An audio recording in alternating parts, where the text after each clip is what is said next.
नमस्कार, स्वागत है आपका न्यूज टाइम्स की इस बुलेटिन में। मैं हूं हेमलता और आइए सबसे पहले नजर डालते हैं आज के मुख्य समाचारों पर। चोरी व लूट की घटनाओं के उद्भेदन में पुलिस को एक और सफलता, आग्नेयास्त्र के साथ 2 युवक पकड़ाए।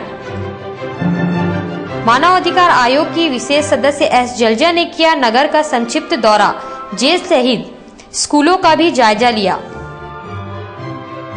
और बड़ौदा घाट में डूबे इंजीनियरिंग छात्र का शव सोनारी मरीन ड्राइव के पास मिला, परिजनों ने की शिनाख्त। अब खबरें विस्तार से। पिछले दिनों शहर में हुई लूट एवं अन्य आपराधिक घटनाओं के उद्भेदन में जिला पुलिस को कुछ सफलता मिली है। पुलिस ने 2 अपराधियों को गिरफ्तार किया है। अप्रैल माह में एक अंडा व्यवसायी से 11,000 रुपए लूट के आरोपी निसार हसन उर्फ निशु तथा नितेश कुमार तिवारी को विशेष दस्ता ने छापामारी कर गिरफ्तार किया। उनके पास से एक देसी पिस्टल व एक रिवॉल्वर के साथ 5 जीवित कारतूस बरामद किया गया है। एसएसपी रिचर्ड लकड़ा ने संवाददाताओं को उक्त जानकारी दी। कुछ शहर में लूट की घटनाएं और कुछ आपराधिक घटनाएं हुई थी, उसमें अननोन के अगेंस्ट में केसेस हुए थे और उसमें बिष्टुपुर और थाना प्रभारी कदमा दोनों के नेतृत्व में एक टीम का गठन किया गया था। उसमें हमारे कांस्टेबल भी थे। उसमें छापामारी अभियान चला गया था और 2 अपराधकर्मियों की गिरफ्तारी हुई। और ये जो गिरफ्तार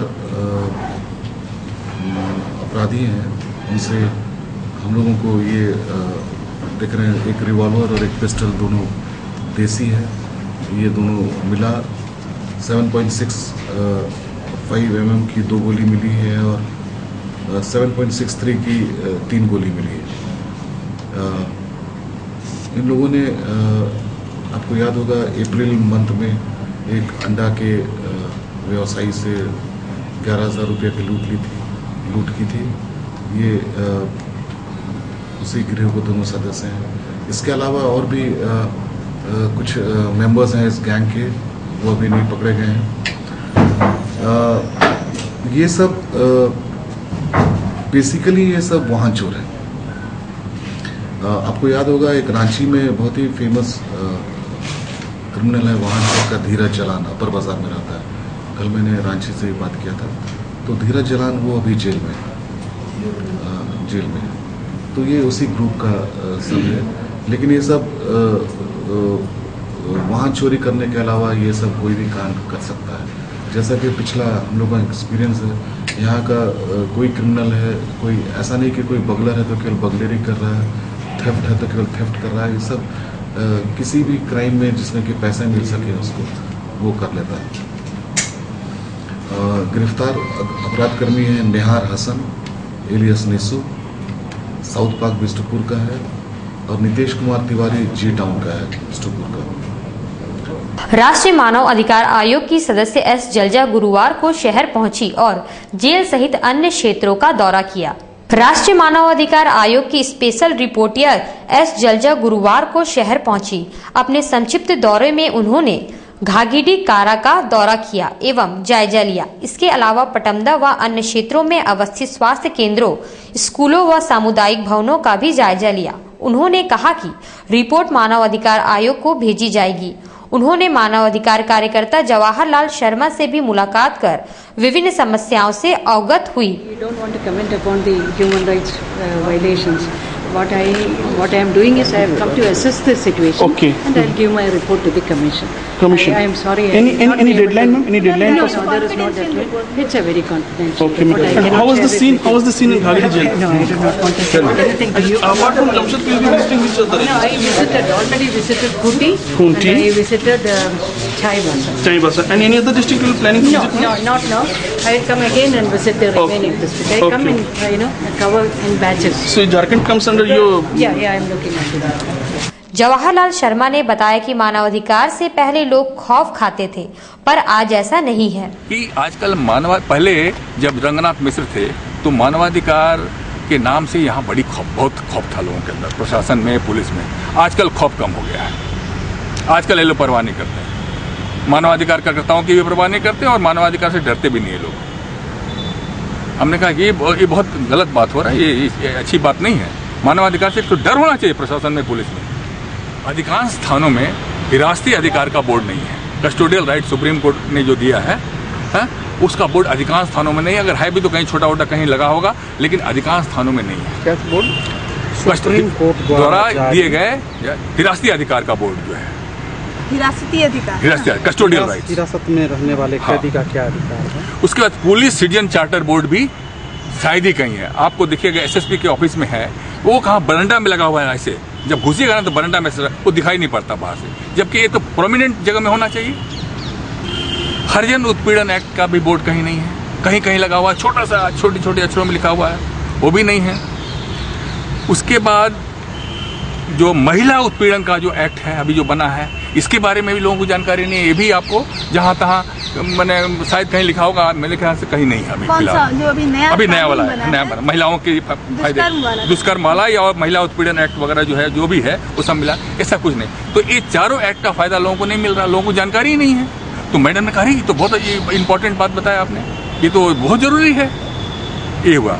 उसके बाद हमने कहा प्रोबेशन ऑफ ऑफेंडर्स एक्ट 1958 का जो है जेल के अंदर है। पहले जेल के अंदर था और जेल कंपाउंड में, वहाँ लोग जाएंगे कैसे? तो बोला ये बात बिल्कुल सही बात, लोग कैसे जाएंगे वहाँ, जबकि तो उन्होंने कहा कि तो प्रोमिनेंट प्लेस में होना चाहिए। बागबेड़ा बड़ौदा घाट में 2 दिनों पूर्व डूब जाने वाले इंजीनियरिंग छात्र प्रेम कुमार का शव सोनारी पंचवटी नगर के पास बरामद हुआ। आजमगढ़ से अपने नाना का दस्करम करने बागबेड़ा आए इंजीनियरिंग के छात्र प्रेम सिंह बड़ौदा घाट में 2 दिन पूर्व तेज बहाव में बह गया था। गुरुवार को सोनारी पंचवटी नगर के पास उसका शव बरामद हुआ। खबर पाकर मृतक के पिता ज्ञान कुमार सिंह व अन्य परिजन घाट पहुंचकर शव की शिनाख्त की। मृतक प्रेम कुमार के पिता सीआरपीएफ में सब इंस्पेक्टर है। मेरा पुत्र है, उसका उम्र है 19 साल। पीबीएचयू में IIT BSc का स्टूडेंट था। अपने नाना के मतलब डेथ होने के बाद में आया था दस्कर्म में, और नहाते समय बागबेड़ा बड़ौदा घाट, बागबेड़ा में कड़काई नदी है बड़ौदा घाट, और 2 डूब रहे थे, लेकिन एक को गांव वालों ने बचा लिया और ये लड़का मर गया। बिल्डर द्वारा इकरारनामा के मुताबिक कार्य संपादन नहीं करने की शिकायत लेकर हरहर गुट्टू हेमकुंज अपार्टमेंट में रहने वाले गुरुवार को उपायुक्त के पास पहुंचे। उनका आरोप है कि शुरू में बिल्डर द्वारा जो इकरारनामा किया गया उसका पालन नहीं किया जा रहा है। अपार्टमेंट में 4 दीवारें, लिफ्ट, पाइपलाइन का कार्य रोक दिया गया है, जो बिल्डर ने उनसे वायदा किया था। मैं हेमकुंज अपार्टमेंट हरहर गुट्टू LBSM कॉलेज रोड से आया हूँ। क्या मामला क्या है? मामला है कि बिल्डर द्वारा बिल्डर से हम लोग फ्लैट लिए हैं, लेकिन फ्लैट में कोई काम नहीं हो रहा है। न लिफ्ट बना है, न पार्किंग बना है, न बाउंड्री वॉल बना है। हम लोग काफ़ी वहाँ पर सुरक्षित महसूस कर रहे हैं। जनरेटर की भी व्यवस्था नहीं, हम लोग से सारा पैसा ले चुका है, लेकिन उसके एवज में कुछ काम नहीं हो रहा है। रंगाई वही अभी फ्लैट का पूरा रंगाई वगैरह भी नहीं, 6 तल्ले तक है। हम लोग के बुजुर्ग माता पिता गाँव में हैं, यहाँ आने के लिए बूढ़े माता पिता यहाँ आने के लिए तरसते हैं बेटा के पास। कारण ये है कि फ्लैट का लिफ्ट नहीं बना है, वो लोग भी नहीं आ पा रहे हैं। आप लोग जब एग्रीमेंट किया था सब सारा चीज? हाँ, वो सारा चीज है हम लोग के पास। दाईगुट्टू समेत अन्य क्षेत्रों में अवैध शराब दुकानों को हटाने की मांग को लेकर गुरुवार को बस्तीवासी उपायुक्त कार्यालय पहुंचे। दाईगुट्टू समेत अन्य क्षेत्रों में अवैध शराब दुकानों को बंद करवाने की मांग लंबे समय से हो रही है। उपायुक्त के पास शिकायत लेकर पहुंचे लोगों का भी ये आरोप है कि पुलिस प्रशासन को भी दुकानों के संचालन की जानकारी है। मानव जन कल्याण सेना के अध्यक्ष पंडित कृष्णा मिश्रा ने कहा कि यदि ऐसी दुकानों को बंद नहीं करवाया गया तो वे उग्र आंदोलन को बाध्य होंगे। माता की जो हमारे बस्ती में दारू बेचा जा रहा है, मैं तमाम वरीय पुलिस अधीक्षक महोदय से कहना चाहता हूं कि यथाशीघ्र आप दाईगुट्टू में जो दारू चल रहा है अवैध रूप से उस दारू को बंद कराया जाए। यहाँ तक कि स्कूल है, हरजन बस्ती महादारू चल रहा है ढीपाशाही में, जहाँ हनुमान जी का मंदिर है, शिव जी का मंदिर है, दुर्गा जी के शीतला माँ का मंदिर है, उस मंदिर के बीच में झोपड़ी लगाकर लोग दारू बेच रहे हैं। आज किसके पास है? आज किसके पास है? सबसे पहले यहाँ बस्तीवासी लोग आए, हमारे वरीय पुलिस अधीक्षक के पूर्वी सिंह जिला के पास आवेदन दिए थे। इसके पूर्व में भी लोग दिए। क्या मांगे? मांगे हैं यही कि बस्ती से दारू जो बेचा जा रहा है उसको दारू बंद कराई जाए, अन्यथा जनता उग्र आंदोलन करेगा। इसका जिम्मेदारी जिला प्रशासन। बागबेड़ा में रेल प्रशासन द्वारा अतिक्रमण हटाओ अभियान पर तत्काल रोक लगाने की मांग भाजपा बागबेड़ा मंडल ने उपायुक्त से की है। उपायुक्त कार्यालय पहुंचे बागबेड़ा भाजपा मंडल के कार्यकर्ताओं ने कहा कि बागबेड़ा अंतर्गत श्यामनगर में रेल प्रशासन ने 10 दिनों के भीतर खाली करने का नोटिस दिया है। साथ ही क्षेत्र में बुलडोजर चलाने की योजना है। उन्होंने कहा कि 23 वर्षों से लोग वहां रहते आ रहे हैं।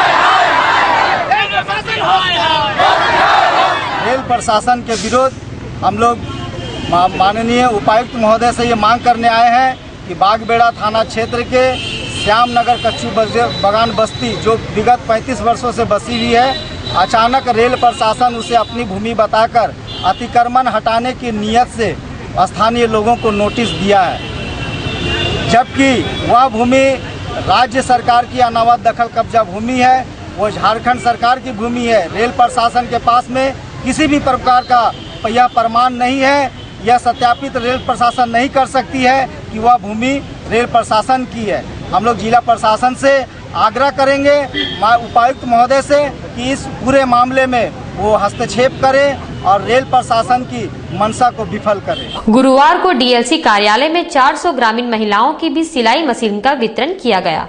झारखंड कल्याण बोर्ड की मार्फत उक्त सिलाई मशीनें चयनित 400 महिलाओं को दी गई। क्रांतिकारी मजदूर संघ के अध्यक्ष महावीर महतो ने बताया कि महिलाओं के पंजीकरण के बाद उन्हें प्रशिक्षण भी दिया जाता है। जो भी लाभ मिलता है ये झारखंड भवन एवं अन्य निर्माण कर्मकार कल्याण बोर्ड की ओर से दिया जाता है। 110 रुपये में इसका निबंधन किया जाता है और इस 110 में सारे लाभुकों को ढेर सारा लाभ भी दिया जाता है, जैसे कि 18 वर्ष से 34 वर्ष तक लाभुकों को, महिला लाभुकों को साइकिल दिया जाता है और 35 वर्ष से 60 वर्ष की उम्र में ट्रेनिंग दे के उसको सिलाई मशीन भी दिया जाता है। और इसमें नेशनल पेंशन का भी प्रावधान है और जो कुली है, कुली किट भी मिलता है, राजमिस्त्री का भी किट है और इलेक्ट्रिशियन है, फिटर है, सारी चीज़ का इसमें लाभ मिला है। अब वक्त हो चला है एक छोटे से ब्रेक का। ब्रेक के बाद खबरें और भी है, आप बने रहिए हमारे साथ। ब्रेक के बाद खबरों में फिर से आपका स्वागत है। सोनारी मरीन ड्राइव स्थित बस्तियों की बदहाल स्थिति में सुधार की मांग झारखंड मुक्ति मोर्चा ने उपायुक्त से की है। झारखंड मुक्ति मोर्चा के केंद्रीय सचिव डॉक्टर नसर फिरदौसी ने गुरुवार को एक मांग पत्र उपायुक्त डॉक्टर अमिताभ कौशल को सौंपा, जिसमें सोनारी मरीन ड्राइव स्थित विभिन्न बस्तियों की बदहाल स्थिति की चर्चा की गई। इन बस्तियों में मूलभूत सुविधाएं जैसे बिजली पानी की भी किल्लत है। उन्होंने उपायुक्त से बस्तियों के उद्धार की मांग की है। बस्तियों में जो नाली की जो जर्जर स्थिति है, वहाँ जो सरकारी कहिए जस्को द्वारा जो शौचालय बनाया गया था वो भी टूट कर बर्बाद हो गया है। नाली इतनी बुरी तरह से जमी हुई है कि वो एक सड़क बन गई है और गंदा पानी लोगों के घर में घुसता हुआ कई बीमारियों का जड़ बना हुआ है। हम उपायुक्त महोदय के साफ सफाई का जो अभियान है उस कदम की सराहना करते हैं और हम सहयोग करने के लिए आए हैं उपायुक्त महोदय को, और ये विनती करने के लिए आए हैं कि जहाँ जहाँ पर गंदे पानी और नालियाँ जाम है, क्योंकि वहाँ गरीब लोग रहते हैं, आदिवासी मूलवासी ज़्यादातर रहते हैं, उनको सेकंड नागरिक का दर्जा आला अधिकारी दिए हुए हैं और गरीबों पर कोई तवज्जो नहीं दी जा रही है। हम चाहते हैं उपायुक्त महोदय वहाँ पर खुद दौरा करके देखें कि वो इंसान नहीं जानवर की तरह लोग रहते हैं और गंदी बीमारियाँ, बड़ी भयंकर बीमारियाँ, भीषण बीमारियाँ हो रही हैं। हम चाहते हैं कि इसकी तरफ उपायुक्त महोदय की तवज्जो और वो बचाया जाए। स्थानीय ट्रक संचालकों ने गुरुवार को उपायुक्त को एक ज्ञापन सौंपते हुए प्रशासन की दोहरी नीति पर रोष जताया है। स्थानीय ट्रक संचालकों का कहना है कि बालू उठाव पर फिलहाल रोक है, पर ये रोक सिर्फ हम पर है, पर बड़े व रसूखदार लोगों पर ये रोक नहीं है। उनका नेतृत्व अजय गोप कर रहे थे। गाड़ी मालिक है, गाड़ी बालू का जो हमारा जो नहीं उठने सरकार दे रहा है, ऊपर से हम लोग बहुत लोन उनसे गरीब आदमी लेबर बैठ गया 2 महीने से। सरकार जो आदेश दिया हम लोग पालन किए, और जो बड़ा माफिया लोग है टिस्को अंदर जा रहा है उसका भी बालू रोक होना चाहिए और टोटल बंद हो जाना चाहिए, तो हम लोग को दिक्कत नहीं है। बहुत आदमी गाड़ी चल रहा है, बहुत आदमी का नहीं चल रहा। जो गरीब आदमी वो क्या करेगा? सरकार मेरा है, उसका लिए निर्णय लेना चाहिए कि नहीं। आज 2 महीने से हमारा सरकार कुछ नाम ही नहीं ले रहा। अब डीसी से भी मिले, डीसी बोले कि हम ऊपर लेवल के बात हम बात करें, एप्लीकेशन दीजिए। तो कौन लोग बालू उठा रहे हैं अभी? बोले जितना हमारा जमशेदपुर में आदमी है, जो बड़ा बड़ा गाड़ी हाईवे है 10 चक्का है। तो लोग कहाँ से बालू लाते हैं? मैंने आदित्यपुर है, जैसे कांडरबेड़ा है, किसको का अंदर जा रहा है, सरकारी काम हो रहा है, रघुवर दास का अपना ढलाई रोड चल रहा है, वो सब कहाँ चला रहा है? बंद करना तो सब कीजिए। कर्मकार योगा इंस्टीट्यूट एवं टाटा स्टील अर्बन सर्विसेज द्वारा 14 व 15 सितंबर को इंडिया ओपन योगा चैंपियनशिप का आयोजन किया जाएगा। इस 2 दिवसीय चैंपियनशिप का आयोजन बिष्टुपुर स्थित मिलानी हॉल में होगा। इंस्टीट्यूट की अध्यक्ष वैशाली कर्मकार ने बताया कि चैंपियनशिप में जमशेदपुर के विभिन्न स्कूलों के अलावा रांची, सिमडेगा, देवघर से भी प्रतिभागी आएंगे। 9th India open yoga championship होने जा रहा है। इसको ऑर्गेनाइज कर रहा है कर्मकार institute of yoga in association with urban services Tata steel.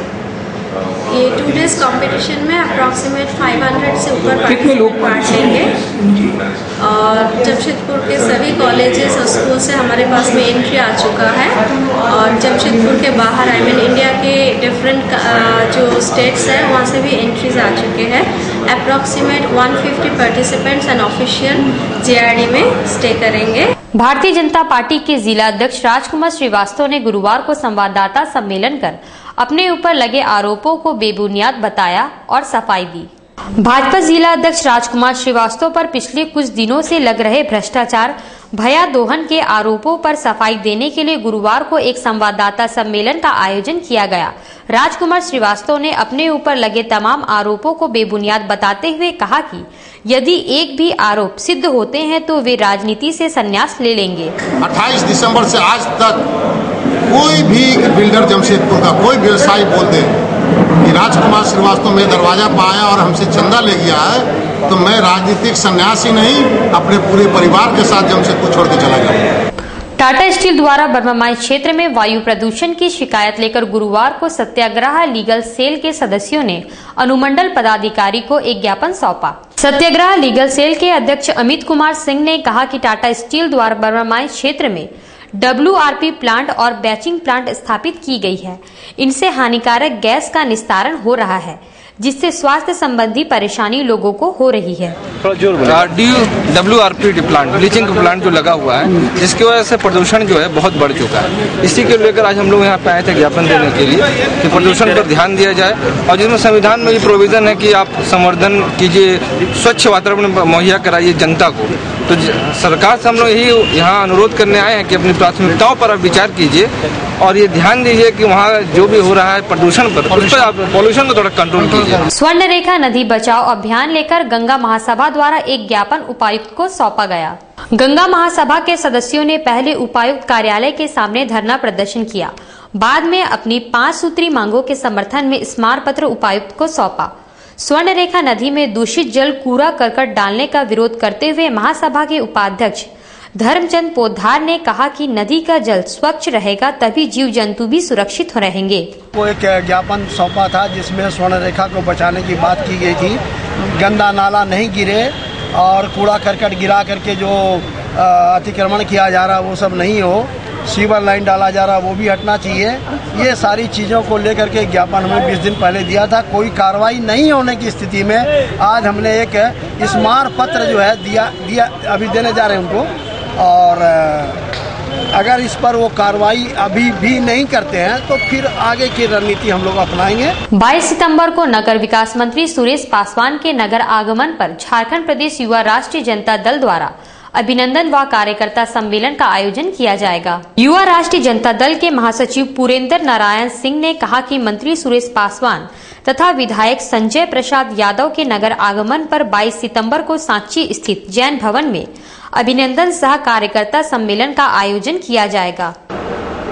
Jharkhand सरकार के नगर विकास एवं पर्यटन मंत्री श्री सुरेश पासवान और राष्ट्रीय जनता दल के विधायक और पूर्व झारखंड प्रदेश युवा राष्ट्रीय जनता दल के अध्यक्ष आदरणीय संजय प्रसाद यादव जी का नगर आगमन हो रहा है। इस अवसर पर युवा राष्ट्रीय जनता दल द्वारा स्थानीय जैन भवन साक्षी में अभिनंदन समारोह और कार्यकर्ता सम्मेलन का आयोजन किया गया है। केरला समाजा मॉडल स्कूल द्वारा आयोजित अंतर स्कूल एथलेटिक्स में नगर के 23 स्कूलों की टीमों ने भाग लिया। JRD टाटा स्पोर्ट्स कॉम्प्लेक्स में आयोजित उक्त एथलेटिक्स मीट में विभिन्न स्कूलों से आए प्रतिभागियों ने शानदार प्रदर्शन किया। आयोजक सुरजीत सिंह ने बताया कि चयनित एथलीटों को पहले 22 व 23 को रांची में होने वाली प्रतियोगिता में भेजा जाएगा। उसके बाद वहां चयनित होने वालों को नवंबर को केरल में आयोजित होने वाली चैंपियनशिप में भेजा जाएगा। 23 स्कूल आए हैं, 23 स्कूल पार्टिसिपेट करते हैं और यहाँ से जो हर इवेंट में 2-2 बच्चे सेलेक्ट होकर जाएंगे रांची में। 22 और 23 को रीजनल मीट होगा और वहाँ पर जाकर जो 6 जोन आएगा, हम लोग 6 जोन आएगा और वहाँ से जो बच्चे सेलेक्ट होंगे नवंबर में